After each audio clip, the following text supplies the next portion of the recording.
মামুনের থেকে লায়লা কম না, এটাই প্রমাণ করে দিল। ঠিক আছে, আর এখানে আমরা ভাই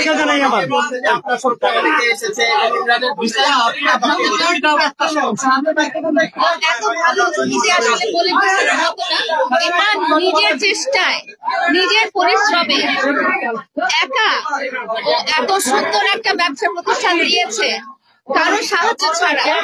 তো আমি গণভোট হিসেবে খুবই গর্বিত আজকে। আমার খুব ভালো লাগছে নিজের ভাইকে নিজ পায়ে দাঁড়াতে দেখে। তো আসলে পৃথিবীতে অসম্ভব বলে কিছু না, মানুষের ইচ্ছা শক্তিটাই আসল। আল্লাহ তাআলা বাকি সৎ মানুষের, সঠিক মানুষের আল্লাহ তাআলা সহায় হন।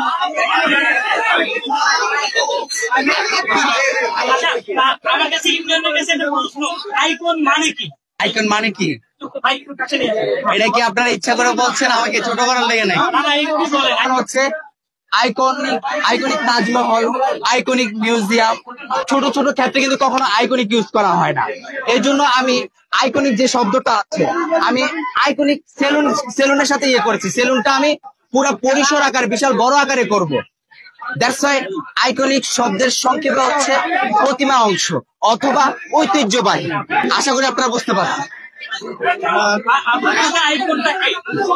আমার চোখে আইকন তো আমার লায়লা।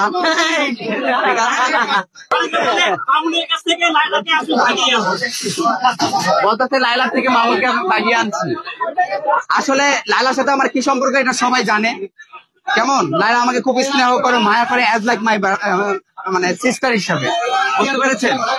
আর কিছু মানুষ হিংসা করে যে বলতেছে যে মামুনের কাছ থেকে লায়লাকে ভাগায় নিয়ে আসছি, ওইটা করতেছি, লায়লার সাথে আমি ঘুরতেছি। আমি ভাই খাম পাবলিক না, পরের টাকা ভাইঙ্গা খাই না, বাবার টাকা দিয়া চলি, নিজে পরিশ্রম করে চলি, অন্যের উপর ডিপেন্ডেন্ট না। লায়লা আমার বড় বোন, বন্ধু, সবকিছু।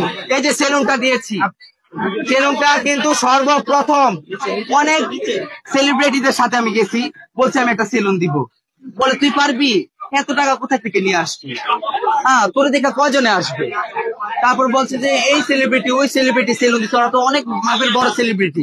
ডিরেক্টলি বলছে যে অমুক সেলিব্রিটির সাথে পারবি, তার তো শাকিব খানের থেকে বেশি ফ্যান্স হলো।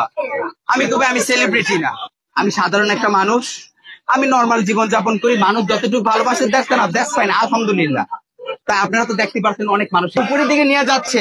তো আমি এখন মনে করবো যে Shakib Khan allrounder, superstar, mega star, ওনার সাথে প্রিন্স মামুনের তুলনা করব না এখন।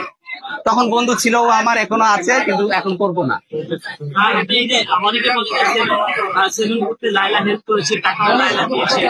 ও আচ্ছা, শোনেন তাহলে আপনাদের কাছে আমি সব কথা বলে দিই যে সেলুন না, আমি নিব না।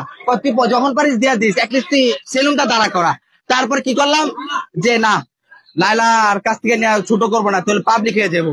যে লায়লা যে আমাকে এইটুকু ভরসা দিচ্ছে যে দিব, যে মানুষগুলো আমার পাশে ছিল, ইভেন কি যে মানুষগুলো আমার রক্তের সম্পর্ক, তারা আমাকে 5 টাকা দিয়েও দেয় নাই, কিন্তু ও আমাকে তো অ্যাটলিস্ট বলেছে যে আমি তোর পাশে আছি, 7 থেকে 8 লাখ টাকা। এর থেকে বড় চাও আমার বোনটির কাছ থেকে আর কিছু পাবো। আরেকটা কথা, ঠিক আছে, আমার প্রেমিক মানে হচ্ছে আমার